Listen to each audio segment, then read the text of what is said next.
Today's topic is going to be the 3 pillars that every healthy marriage needs. If you want a thriving marriage, a marriage full of passion, emotional connection, and trust, these 3 ingredients are critical. I'm going to be talking about it on today's class.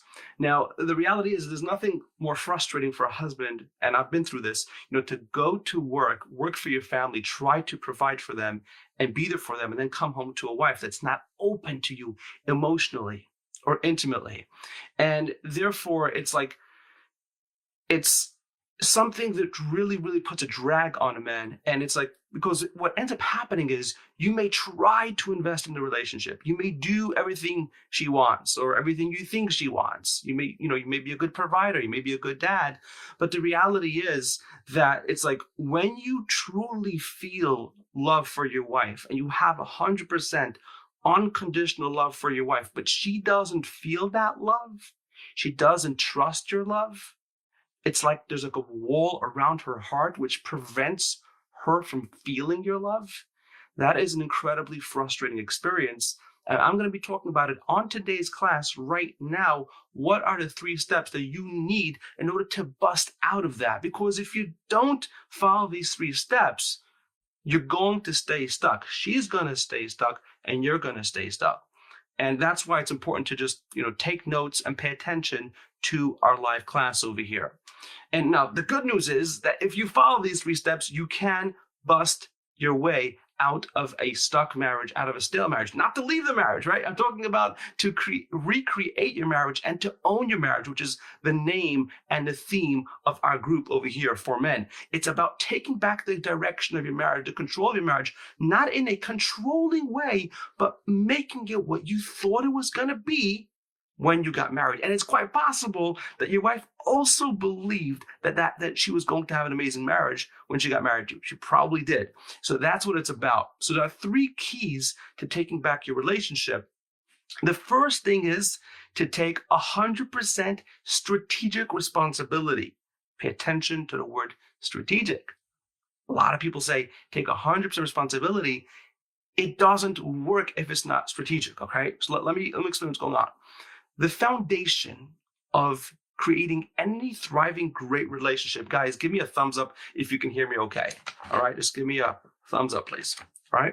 So the foundation of creating any incredible, passionate relationship is about knowing how to get out of a state of being stuck, with a lack of passion, lack of trust, unhealthy communication, unhealthy emotional connection, or a lack of emotional connection. That's the beginning. And the beginning is the husband making the decision that he's going to take responsibility for the marriage in a strategic way. Now, here's why you got to do it.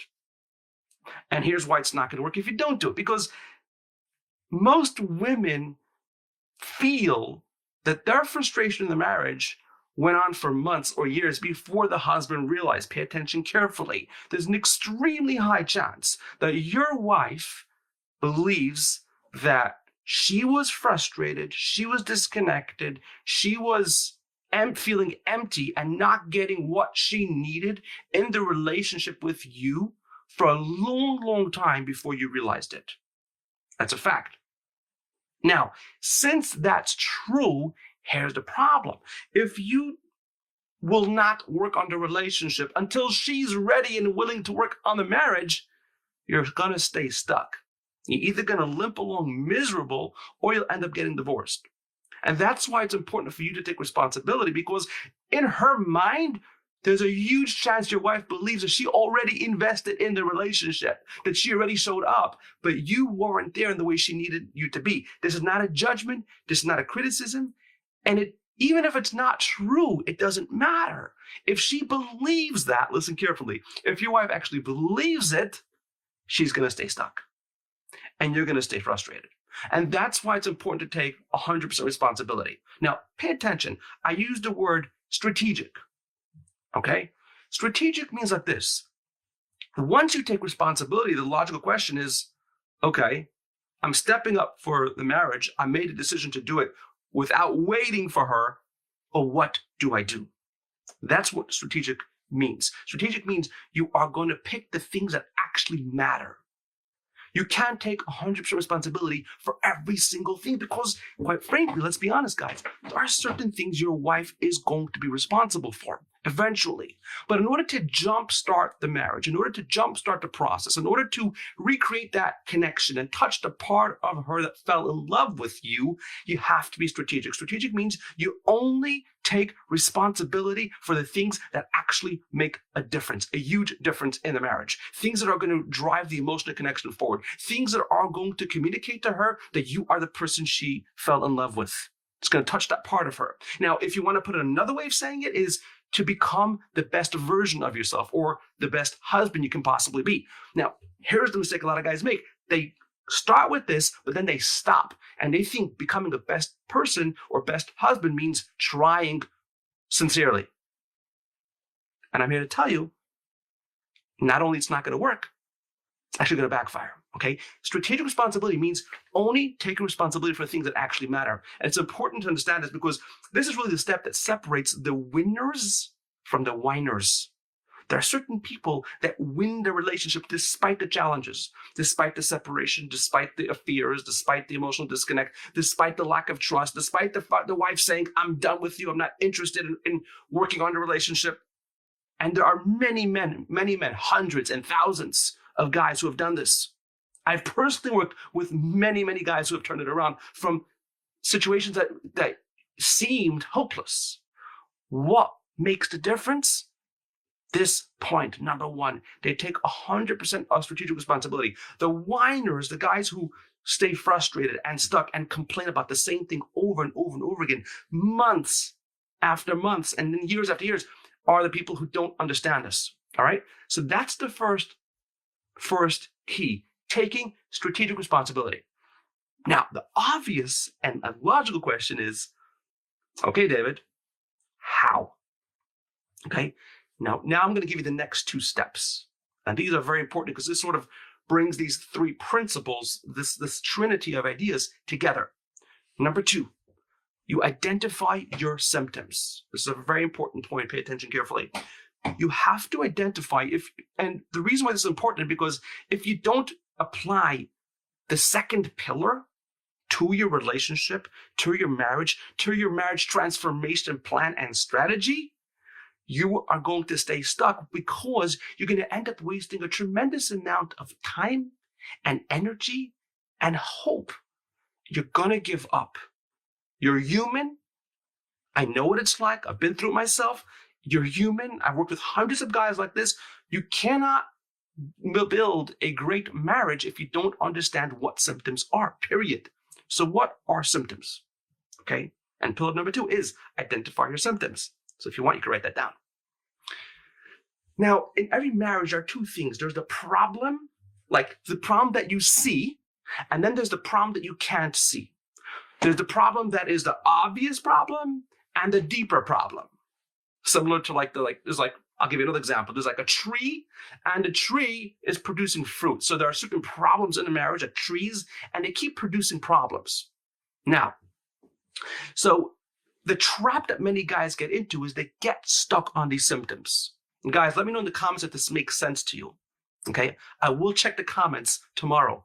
Now, let me know if you're getting this, if you can relate to this, if it resonates with you, if you have seen anything like this in your marriage. There are certain problems, like, for example, lack of intimacy, lack of emotional connection, lack of trust, fear, separation, fighting over money, fighting over how to raise kids. Those are problems. And then there are the things that create those problems. And the trap that I've seen many men fall into is they do not understand the difference between these two things. And they blur it, they confuse it, they merge it, and it's impossible, literally impossible, to create an amazing marriage and become an amazing husband and to take strategic responsibility if you don't understand the difference between these two things.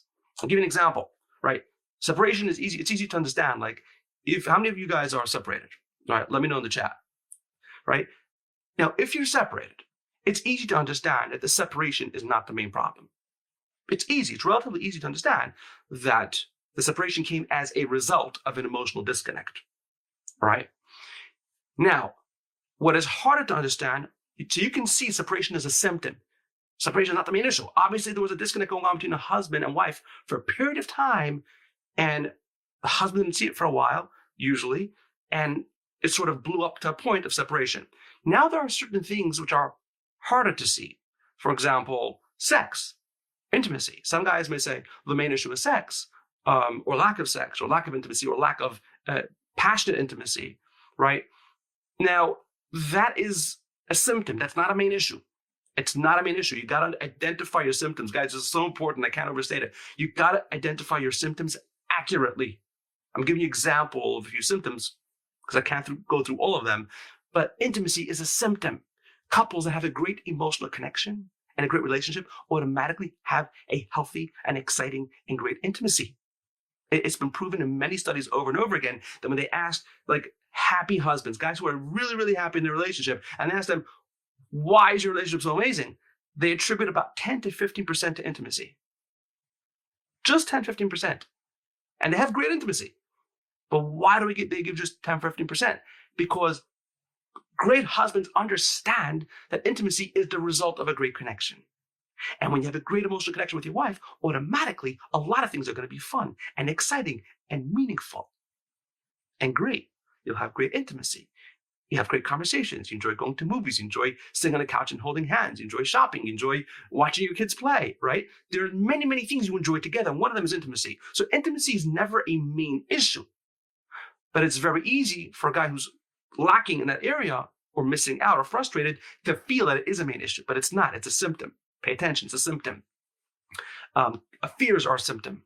Fears are almost always the result of a deeper issue. Fears are almost never the main issue in a marriage. It's hard to see it though, right? But it's a symptom. And pillar number 2 is you got to identify your symptoms, because if you don't, you're going to waste a lot of effort. Your effort is going to be unappreciated. Your wife is going to stay stuck. Very often your effort won't even be noticed by her. And sometimes you will notice your effort will even backfire. Like you'll do things for the relationship. You'll say things to your wife. You'll try to be a better person, but it won't mean anything to her. And sometimes it'll even backfire. She'll use it against you. So this is the point. I mean, to make it simple, the main point is you have to identify the difference between symptoms, the problems in your marriage, and they are problems. I'm not saying they're not problems, they're problems. But you have to separate between the problems and the thing that actually caused the problem, the real issue that generated the symptoms to begin with. Because this is where you start becoming a great husband. A great husband is not just somebody who says, I take responsibility for my marriage. I want to do well for my marriage. A great husband is somebody who becomes the best version of himself, but in a strategic and intelligent way, in a way that matters to the marriage. If you just become a great man, but that has nothing to do with the marriage because you're just being more mindful, or you meditate, or you're more grateful, or you're more careful with your workouts and you eat healthier food, that has nothing to do with the relationship. Nothing. It's good for you. You should do it anyway. It's a healthy thing to do. It won't change your relationship. Guys, let me know if you're following me, if this makes sense. I actually did take a peek at the comments over here. All right, gotcha. All right, so again, more of these pieces will become clear over the next few minutes. Now, the next part, number 3, is unlock subconscious communication.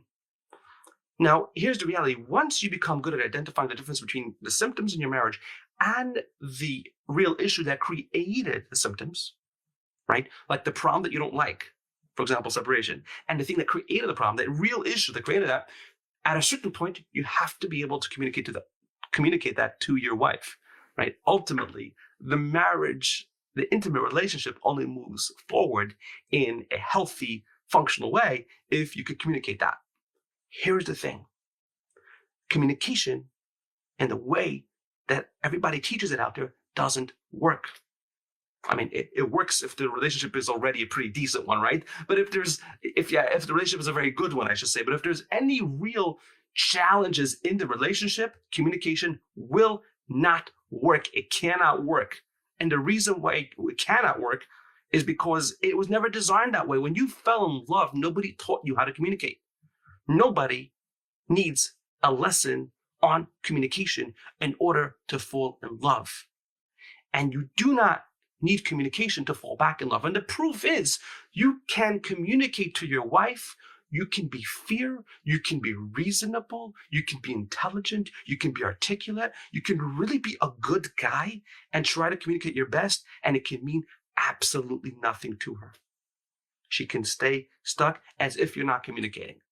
The reality is that for an overwhelming majority of men, communication techniques do nothing for their relationship. It only makes the guy feel like he's doing something for the relationship, but it actually just gives him more reason to complain about the marriage and to blame his wife because she still stays stuck.